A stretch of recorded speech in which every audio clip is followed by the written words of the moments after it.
நண்பர்களே வாங்க இன்னைக்கு நம்ம வீடியோவில் பொட்டேட்டோ சப்பாத்தி எப்படி செய்கிறதுன்னு பார்க்கலாம்.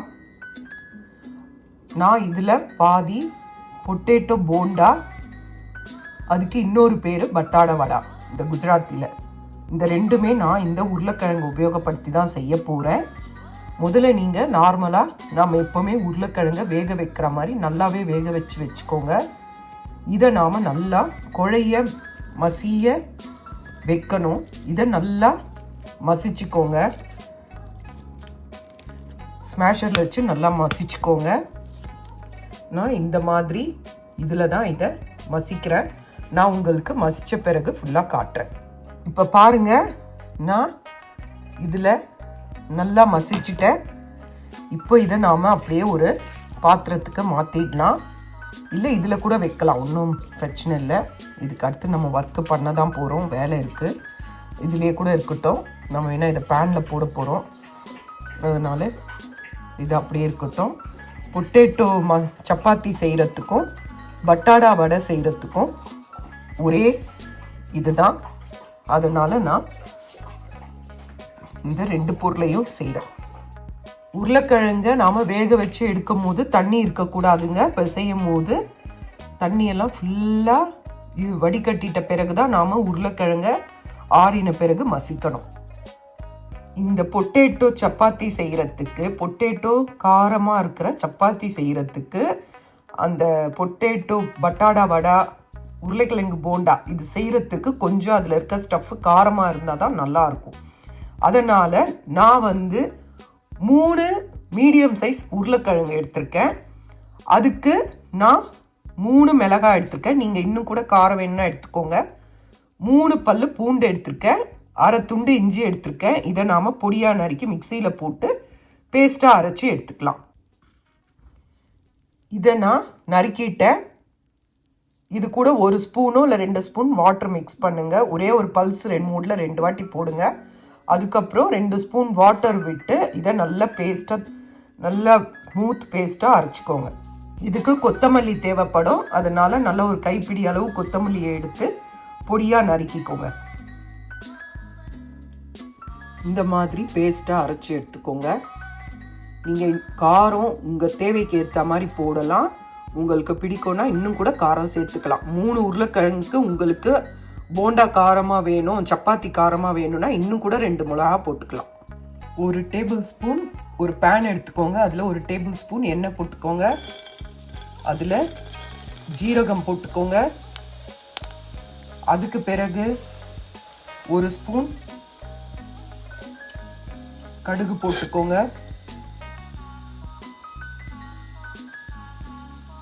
இது பொரிஞ்சதும்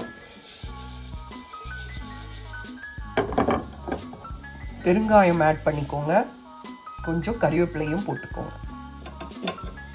இது பொரியட்டும்.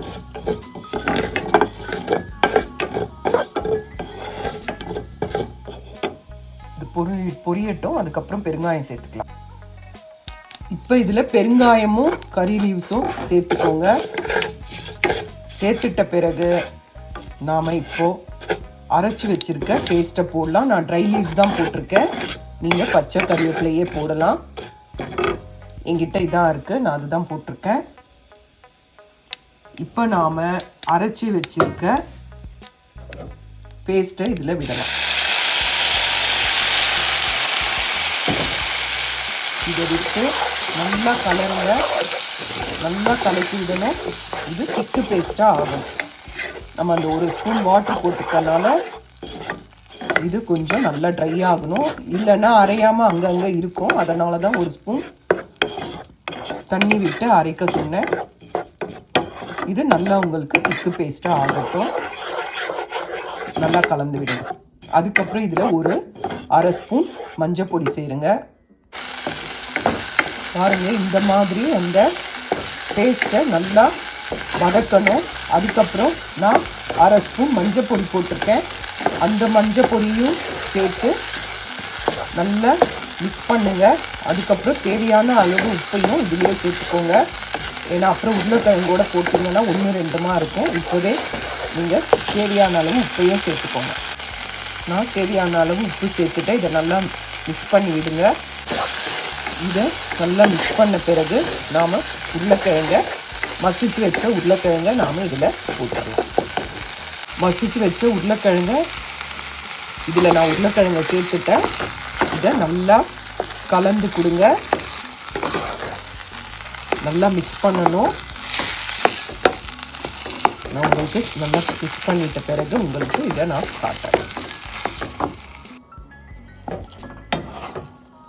பாருங்க, நல்லா மிக்ஸ் பண்ணியாச்சு. பெரிய பெரிய உருளைக்கிழங்குலாம் இருக்கக்கூடாது. நல்லா இதை ஸ்மாஷ் பண்ணிட்டு போட்டிங்கன்னா ஈஸியாக இருக்கும். பாருங்கள், எல்லாத்துடையும் அந்த மசாலா மிக்ஸ் ஆயிடுச்சு. உப்பு டேஸ்ட்டு பார்த்துக்கோங்க. சரியாக இருந்ததுன்னா விட்டுருங்க, வேணும்னா போட்டுக்கோங்க. நாம் இந்த ஸ்டேஜில் கொத்தமல்லி தழையை போடணும்.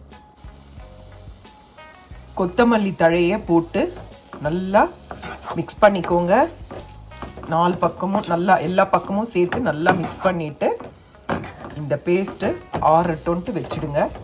வாங்க அப்புறம் பார்க்கலாம். இது வந்து சப்பாத்திக்கு இந்த மெத்தடில் நீங்கள் செய்யுங்க. காரம் எல்லாமே நல்லாயிருக்கும். எல்லாருமே விரும்பி சாப்பிடுவாங்க. நாம் இதில் கரம் மசாலா எதுவுமே போடணும்னு அவசியம் இல்லை. இந்த முறையிலையும் நீங்கள் சப்பாத்தி செஞ்சு பாருங்கள், ரொம்ப நல்லாயிருக்கும். இப்போ நாம் கேஸ் ஆஃப் பண்ணிடலாம். ஆறின பிறகு உங்களுக்கு நான் காட்டுறேன். இப்போ பாருங்கள், இது நல்லா ஆறிடுச்சு. இப்போ நாம் இதை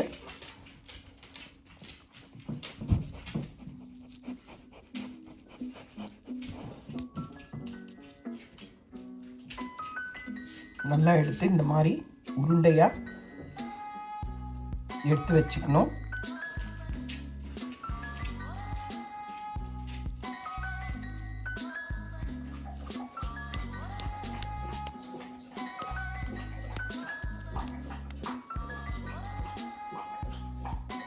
இந்த மாதிரி உருண்டை பண்ணி வச்சுக்கோங்க.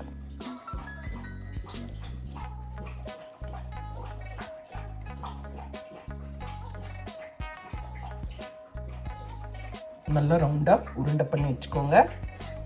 உருண்டை பண்ணி முடிச்சோடனே நான் உங்களுக்கு காட்டுறேன். இந்த மாதிரி உருண்டை பண்ணி வச்சுக்கோங்க. எனக்கு 9 இது உருண்டை பண்ணி வச்சுருக்கேன். இந்த மாதிரி ரெடி பண்ணி வச்சுக்கோங்க. இதில் நான் சப்பாத்திக்கு ஒரு 4 உருண்டை எடுத்துப்பேன். பட்டாடா விட மீதி செஞ்சுடுவேன். வாங்க சப்பாத்தி எப்படி செய்கிறதுன்னு பார்க்கலாம். இப்போ நாம் இதை உருண்டையாக பண்ணி வச்சுட்டோம். இப்போ இதுக்கான மிக்ஸ் எப்படி செய்யலான்னு பார்க்கலாம். இதுக்கு நான் 1/2 கப் அளவு கடலை மாவு எடுத்திருக்கேன்.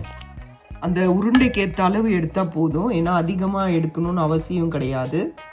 அதுக்கு பிறகு அரிசி மாவு சேர்த்திங்கன்னா கொஞ்சம் கிறிஸ்பியாக இருக்கும். 1 ஸ்பூன் சேர்த்தா போதும், அதிக அளவில் வேண்டாம். அப்படி இல்லைன்னா சோள மாவு இருந்தாலும் சேர்த்துக்கலாம். இதை ஸ்கிப் பண்ணுறதா இருந்தாலும் இதை ஸ்கிப் பண்ணிக்கலாம். அதுக்கு பிறகு தேவையான அளவு ஒரு 1/4 ஸ்பூன் மஞ்சப்பொடி சேர்த்துக்கோங்க. அதுக்கு பிறகு தேவையான அளவு நாம் உப்பு சேர்த்துக்கலாம். இப்போ நாம் என்ன செய்யணும்னா கொஞ்சம் கொஞ்சமாக தண்ணியை விட்டு இதை மெதுவாக கரைக்கணும். இல்லைன்னா கெட்டி முட்டியமாக இருக்கும். அதனால் இதை முதல்ல இந்த மாதிரி கலக்கி விட்டுக்கோங்க. கலக்கி விட்டிங்கன்னா தான் அங்கங்கே கட்டிப்பட்டு இருக்காது. இதை நல்லா இந்த மாதிரி கலக்கி கொடுத்துக்கோங்க. உங்களால் இதில் முடியலனாலும் கையில் பண்ணிக்கோங்க. இல்லைன்னா அப்புறம் அங்கங்கே உருண்டையாக இருந்தால் அது கரைகிறதே கஷ்டமாயிடும். இப்போ நான் கையிலே செஞ்சுட்டேன். அப்போ தான் வந்து அந்த உருண்டைகள்லாம் போகும். இது உங்களுக்கு அந்த பதம் காட்டணும். அதனால தான் நான் வந்து உங்களுக்கு வீடியோ இந்த அளவுக்கு போகுது.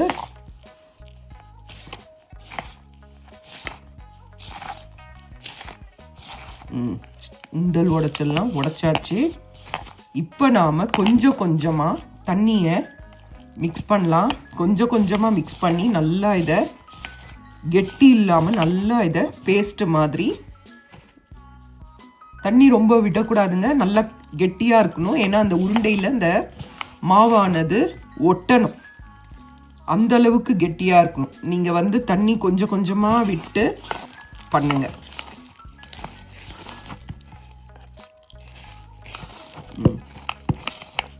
இப்போ நாம் தேவையான அளவு தண்ணி விட்டு நல்லா கரைச்சிக்கலாம்.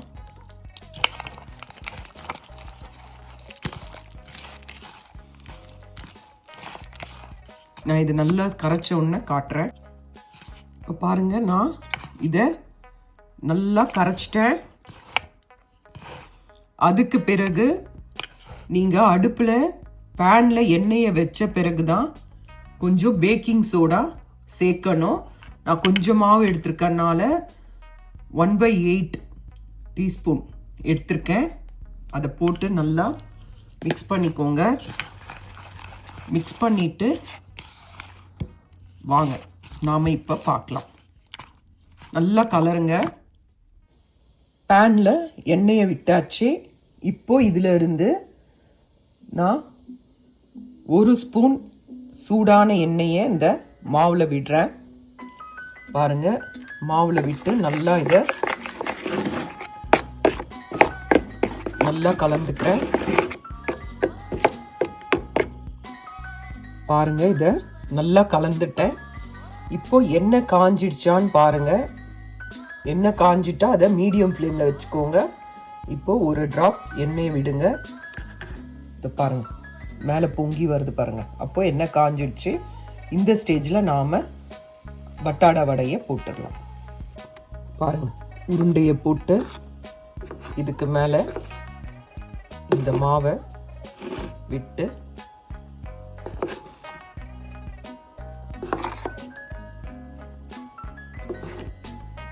இதை நம்ம அப்படியே எடுத்து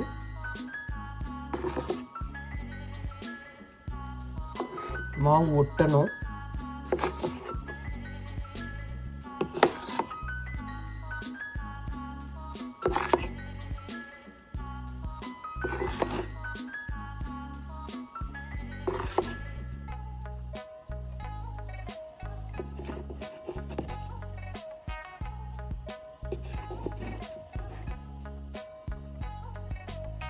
இதை நாம அப்படியே எடுத்து எண்ணெயில் போட்டுடலாம்.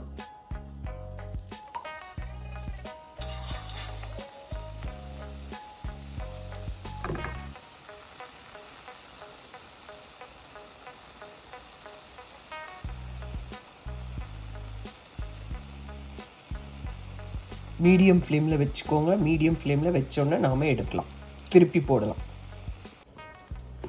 பாருங்கள், இதை நான் கையிலேயே துவச்சி போடுறேன். இந்த உருளைக்கிழங்கோட இந்த உருண்டையில் மாவு இது அப்படியே நாம் பேனில் போடலாம். பாருங்க, ஒவ்வொரு உருண்டையாக போட்டாச்சு. இப்போ இதை நாம் ஒன்றா திருப்பி விடுவோம்.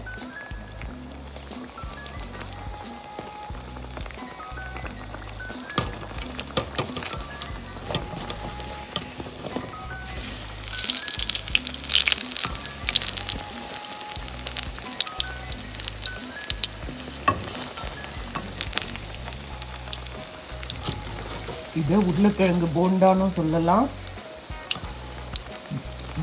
ஆலு வடான்னு சொல்லலாம், பட்டாடா வடான்னு சொல்லலாம்.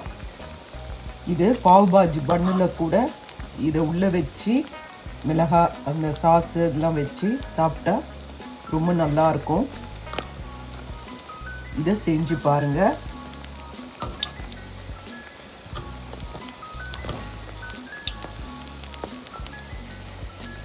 பட்டாடா வடை இன்னும் அந்த சைடு செவந்துச்சுன்னா நாம் எடுத்துடலாம். உருளைக்கிழங்கு போண்டா ரெடி ஆயிடுச்சு, ஆலு வடை ரெடி ஆயிடுச்சு, பட்டாடா வடை ரெடி ஆயிடுச்சு.